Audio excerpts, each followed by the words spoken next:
Hi everyone, and welcome back to Let's Get Technical. This week we'll be having a look at Adobe Photoshop, a powerful and well-known photo editing software. There's so much you can do in Photoshop that we'll actually be looking at it in two sessions, today and next week. The library has access to Adobe Photoshop, as well as all the other Adobe Creative Cloud apps due to the generous donation by the Rotary Club of Meaford, so a huge thank you to them. You are more than welcome to use Adobe Creative Cloud at the library once we have reopened to the public. Let's begin by opening the Creative Cloud desktop. Next, we open Photoshop. This is the Photoshop home page. Right away, there's a tutorial for introducing you to Photoshop step by step. You can also browse tutorials to find one that suits your needs. If you click the Learn tab, you can see the tutorials listed, as well as what each one covers and the time each tutorial takes to complete. To start, I'll create a new project. Here we can set up the project. There are different presets and templates for you to choose from. For photo, print, art and illustrations, web, mobile, and film and video. I'll just stick with the default Photoshop size. Let's give it a name. How about LGT for Let's Get Technical, and then Photoshop. Here I can adjust the other settings, but we'll just leave it at default. Now this is the Photoshop editing interface. It starts us with one background layer. On the left are the tools that you can use to edit in Photoshop, which I will walk through in just a moment. Before we do that, let's add a new layer. To add a layer, simply select this icon. Double-click the text to rename it. I'll call it Practice Layer. This is so any edits we make will leave the background layer intact. When you hover over the tools, you can see it pops up with a tip on how to use each tool. If you right-click on the tool icon, more options also pop up for that tool. Let's start with the rectangular marquee tool. To use it, I just click and drag to draw an outline of a rectangle on my workspace. This means all the space in this dotted area is selected. So let's fill it with a color. To do that, I'm going to go to the Paint Bucket tool. I can adjust the color on the top right, and then I just click within the rectangle to fill it with that color. Now we have a green rectangle. The next tool is the Lasso tool. The Lasso tool allows you to select an area that you draw. So I'm going to draw a blob. Now let's change the fill color to purple. I drew this blob in the same layer, so when I go to add the paint, it replaces the green with the purple, but it stays within the constraints I drew. So if I also click on the white space, it fills up the rest of the area that I drew. Next, let's see what happens if we repeat those steps on another layer. Let's add a layer. Now I'll draw another blob shape. And let's change the color to blue so we can differentiate it better. When I click on the space, it fills the whole area. Since it is a separate layer from the green and purple layer, it fills a blank space selected by the Lasso tool. To make the layers invisible, just click the eye icon next to it. We can move each layer with this tool. Just select the piece you wish to move, and then click and drag it to move it. We can also merge these layers by right-clicking on the blue layer above, then selecting Merge Down. Now, when I click the shape to move, you can see it moves the combined layers. To undo, I can just hit Edit and then Undo, or I can press Ctrl and Z on my keyboard. Now we're back to when the layers were separate. To delete a layer, simply right-click it, and then select Delete Layer, or just click the layer, then the trash can icon on the bottom right. Next is the Magic Wand tool. As the tip states, the Magic Wand selects similarly colored image areas. When I click on the white space, it selects the entire white space on the image. Now, when I click on the green area here, it only selects this one section, since this green is isolated from the other green areas by the purple. The next tool is the Crop tool to resize the image. Underneath that is the Frame tool, which adds frames for images. Next is the Eyedropper tool. The eyedropper can be used to match the color of the selected area. If you pay attention to the top right, where the color is located, as I click and drag on the image with the eyedropper tool, you can see it's changing the selected color to match the one I've clicked on. Now when I use the paint bucket on the white area, you can see it changes the white to purple, an exact match of the purple we used earlier.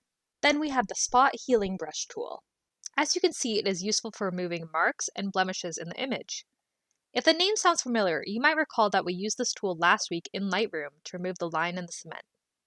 Now we have the brush tool. We can adjust the brush size and style by clicking this drop-down arrow. Alternatively, you can hit the square brackets on your keyboard to increase and decrease the size of the brush. I'll change the color to blue. Now when I click and drag on the workspace, it draws with the brush. Let's undo that with Ctrl-Z. This is the clone tool. If I hold the Alt key and select a spot on the picture, this tool will select that spot as the place to clone. Now, when I draw with the tool, you can see it is cloning the initial spot I had clicked. The History Brush tool restores parts of an image to an earlier state.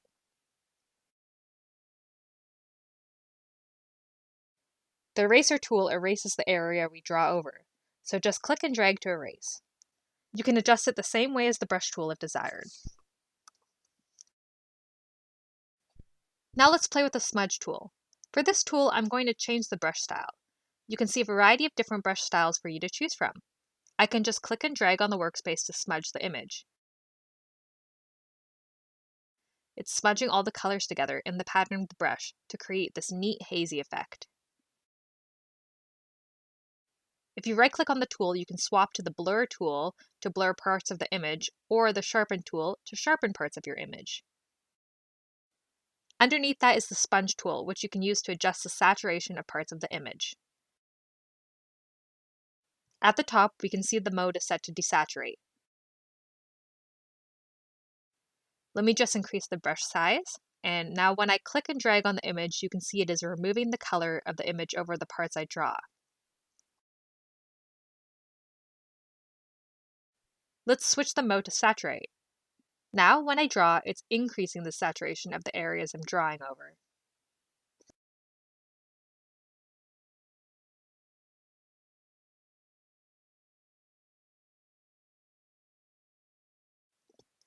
For the next step, I want to use an actual image. To do that, we're going to go back to the Creative Cloud desktop, then Web, and then Adobe Stock. Here we can find a stock image to edit. Let's find one of someone reading. Just scroll until you find an image you like, then select it. Now, I've already licensed this image as I was using it earlier to practice, so I can see it's licensed here, and I am able to re-download it for free.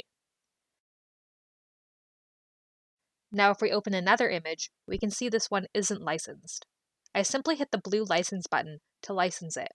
The Meaford Public Library has access to 750 Adobe Stock assets a month that you can access when you use Creative Cloud at the library. Now, we'll navigate to File Explorer and then go to Downloads. Here is the image we just downloaded. Click and drag it onto Photoshop to add it as a layer in the project. We can see it has added as a top layer.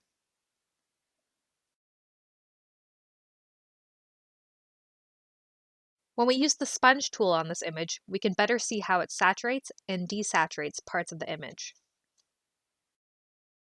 Right-click on the tool to change it to the Dodge tool. This tool can be used to lighten parts of the image. You can zoom in by clicking Ctrl+ on your keyboard, or you can select the magnifying glass on the left. Then change it to zoom in on the top or zoom out. To zoom out, you can also use Ctrl- on your keyboard.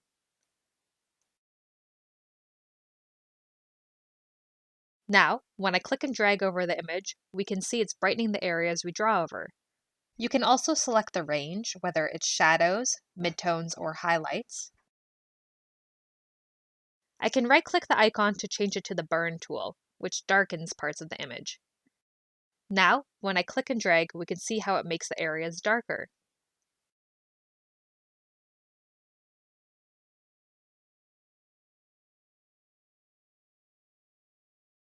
Next, we have the Pen tool. The Pen tool is very useful for selecting exact areas we want to cut out. So say I want to delete this book. As you can see, if I use the Magic Wand tool, it doesn't select the whole book, just parts of the book that are the shade I'm selecting. Instead, we can use the Pen tool to draw around the book to cut it out. While the lasso tool also lets us do that, if we make a mistake while drawing, we'd have to restart. The pen tool gives us flexibility to take our time and correct those mistakes.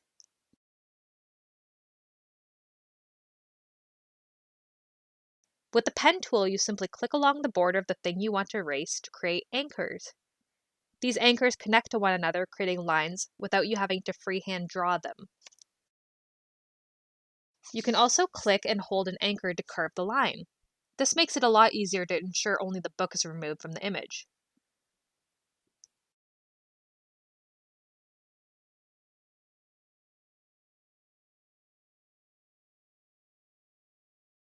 To save time, let's just cut out half of the book.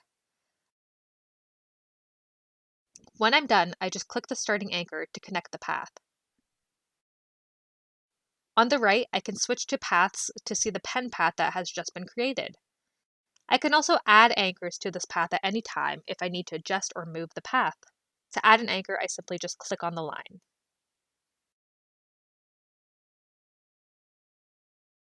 When we're pleased with the results, we can right-click on the path, then select Make Selection.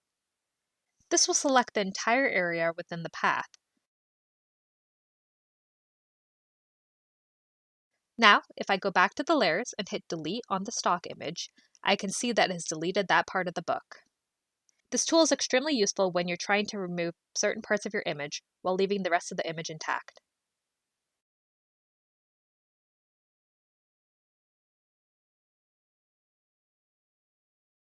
Now I would like to try to remove this pink background from the image.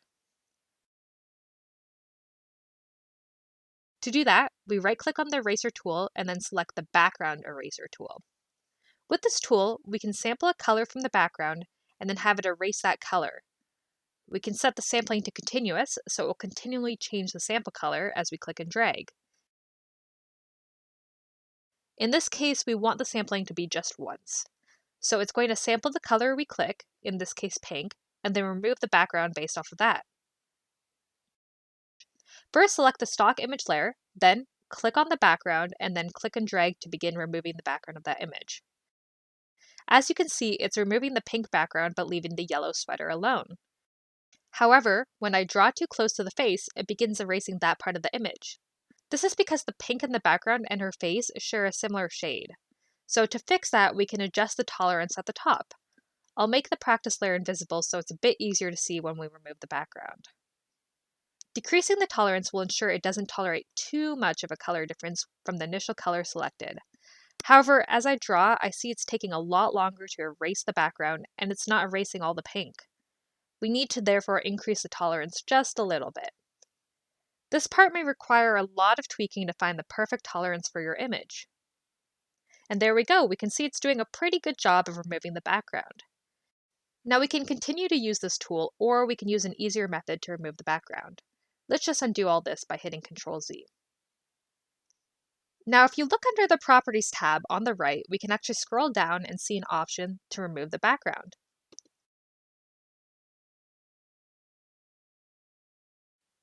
So we'll just click on that and ta-da, our background has been removed. Now this doesn't work all the time, but since the background is basically one uniform color in this image, it did a pretty good job.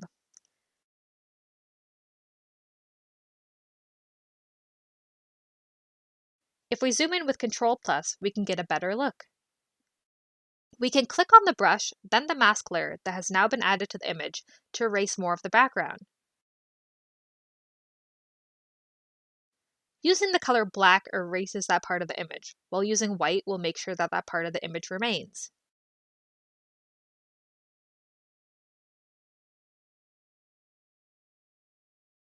So if we go to the eraser tool and erase part of the mask, we can actually see it's returning the original image. This is very useful if something accidentally got deleted while using the remove background function. You also don't need to use the erase tool, but instead you can simply use the brush tool and change the color from black to white depending on whether you want to erase or keep parts of the image respectively.